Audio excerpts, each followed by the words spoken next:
mismo ang nagpangalan sa kanyang reliyon. Sapagkat kung siya mismo ang nagpangalan sa kanyang reliyon, mga kapatid, hindi natin matatanggap sapagkat parihasin. Ha?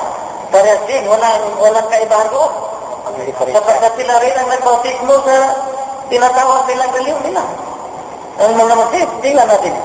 Holy Quran 138. Ano sabi niya? Our religion is the baptism of God. And who can baptize better than God? And it is He whom we worship. Mga kapatid, sino si Kristo? Si Kristo ay Muslim. Hindi niyo alam yun. Basahin natin ang Mateo 26:39. Kung ano siya.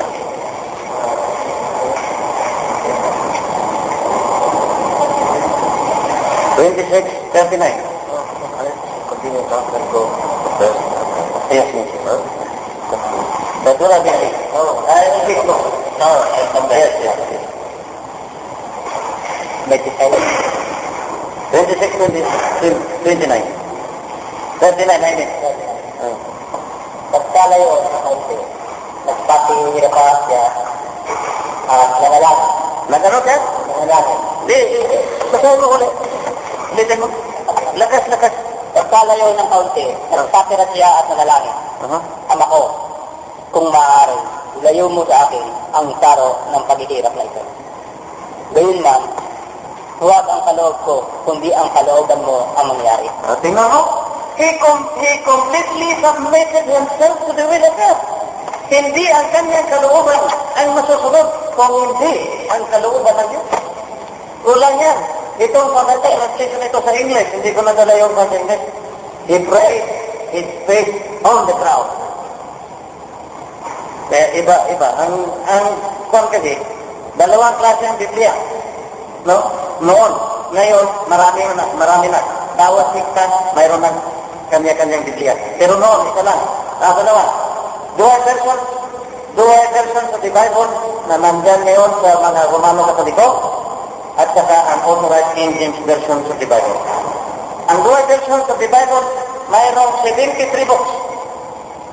Ngunit, ang authorized King James versions of the Bible, mayroon lang 66 books. Kaya mahirapan tayo. Saan kaya ang totoo dito, mga kapatid? Saan ang Biblia talagang matino at saka katotohanan? Bakit? Bakit dalawa? Dual versions, 73. At saka ang Biblia ng Protestante naman, 66 lang. Saan kaya ang totoo dito? Mga kapatid, that will be the questions to be answered by you, not by me. Sapagkat lahat tayo ay naghahanap ng katotohanan. Ngunit, sa pagbasa ninyo sa inyong mga Biblia, ay siya nasa isip ninyo na siya ang makadala sa kaluluwa ninyo doon sa langit. Wala akong magawa. Ngunit, isang bagay lang ang gusto kong malaman ninyo, na sana'y huwag naman ninyong kaligtaan dasangin ang Quran ng mga Muslim para maitambik ninyo kung saan sa kanila ang mas mabigat. Ngayon, mabigat na ito dahil makapal. Tawa tayo ng konti. Kayo naman, hindi kayo marunong magsabat. Hindi kayo mabiro. Kaya mga kapatid, wala tayong tubig dito. Baka walang katwana dito. Meron ka?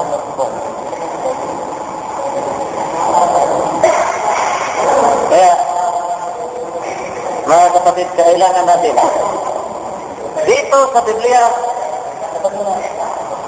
hindi na sinasabi dito kung ano ang nangyari sa katawan ng Paraon ni Pero.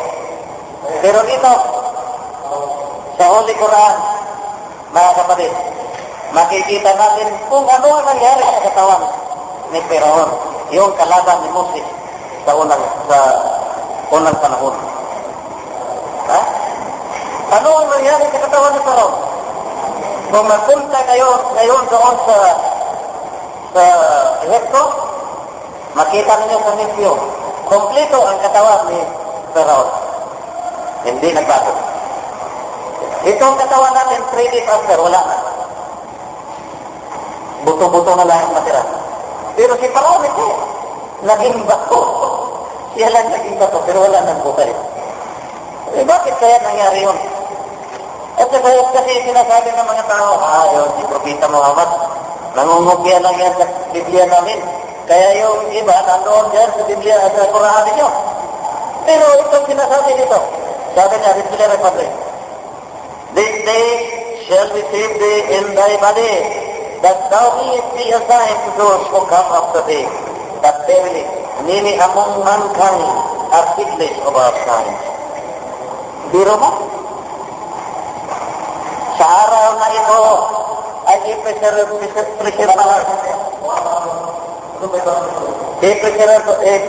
ko ang katawan mo para sa mga tao nasa huli mo, para sila maniwala na mayroon talagang Diyos.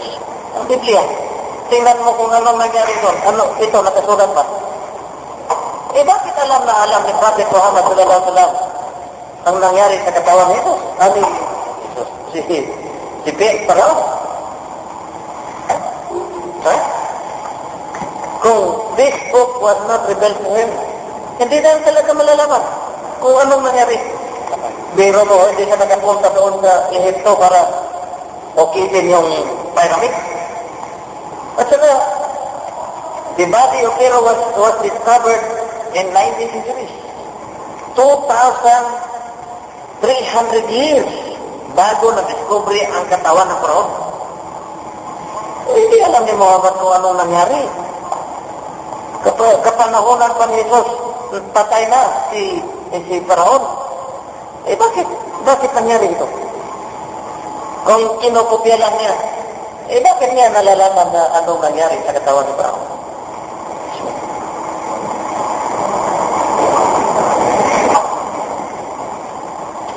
Saka tingnan natin kung sino si Jesus. Kasi ang sabi nila, si Jesus daw, Diyos. Talagay natin kung siya nga ang anak ng Diyos. Siyempre, maging Diyos din siya, di ba? Ngayon, kung Diyos siya, mayroon siyang ama, naging dalawa na ang Diyos, di ba? Hindi pwede na yung kambing, mga anak niya, kamit, kamilyo. Mayroon bang kamilyo nanganganak ng kambing? Ha? Yung aso naman, hindi siguro pwede na mga anak siya ng baboy. Aso rin po. Ano tawag ko sa anak ng aso? Tuta. Sa mga kapit, aso rin. Ha? Maglaki aso rin. Oh.